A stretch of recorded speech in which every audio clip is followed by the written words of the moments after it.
सत्ता की कहानी। साल 1990। बिहार की सियासत का धुंधलाता हुआ आसमान, पटना की तंग गलियों में फैली बेचैनी और सत्ता के गलियारों में उठती साजिशों की गंध। इसी अराजक माहौल में एक नाम धीरे धीरे आकार ले रहा था, सम्राट चौधरी।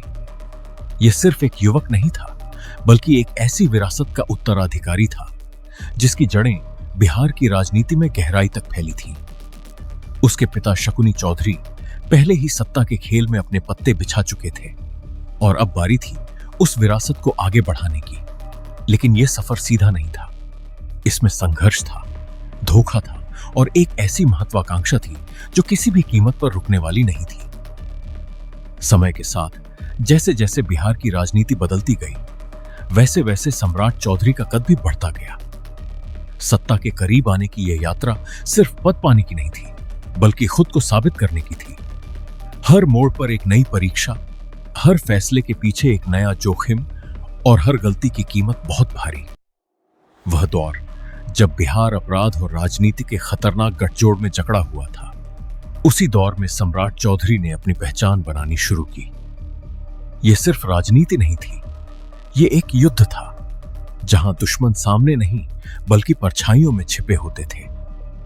फिर आया एक ऐसा समय जब रिश्ते और विचारधाराएं टकराने लगी। सत्ता के लिए बनी दोस्तियां अचानक कमजोर पड़ने लगी। नीतीश कुमार जैसे बड़े नेताओं के साथ समीकरण बदलने लगे। ये वो पल थे जब हर कदम फूंक फूंक कर रखना पड़ता था, क्योंकि एक गलत चाल पूरे खेल को खत्म कर सकती थी। सम्राट चौधरी ने इस दौर में खुद को सिर्फ एक नेता नहीं, बल्कि एक रणनीतिक खिलाड़ी के रूप में ढालना शुरू किया। हर निर्णय के पीछे एक गहरी सोच, हर बयान के पीछे एक छिपा हुआ संदेश और हर कदम एक बड़े लक्ष्य की ओर बढ़ता हुआ। लेकिन राजनीति का यह रास्ता जितना बाहर से चमकदार दिखता है, अंदर से उतना ही अंधेरा और खतरनाक होता है। कई बार ऐसा लगा कि यह सफर यहीं खत्म हो जाएगा, कि विरोध और दबाव के बीच यह नाम कहीं खो जाएगा।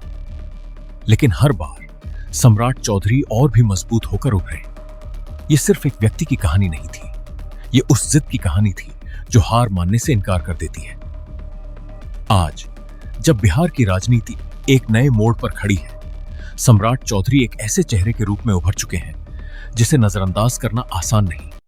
उनके हर कदम पर नजर रखी जाती है, हर फैसले का विश्लेषण होता है और हर बयान एक नई बहस को जन्म देता है। लेकिन असली सवाल अब भी वही है, क्या यह सफर यहीं तक सीमित रहेगा या यह कहानी अभी और भी गहरे मोड़ लेने वाली है? सत्ता के इस खेल में जहां हर दिन एक नई चाल चली जाती है, सम्राट चौधरी की कहानी अब भी अधूरी है और शायद सबसे खतरनाक अध्याय अभी लिखा जाना बाकी है।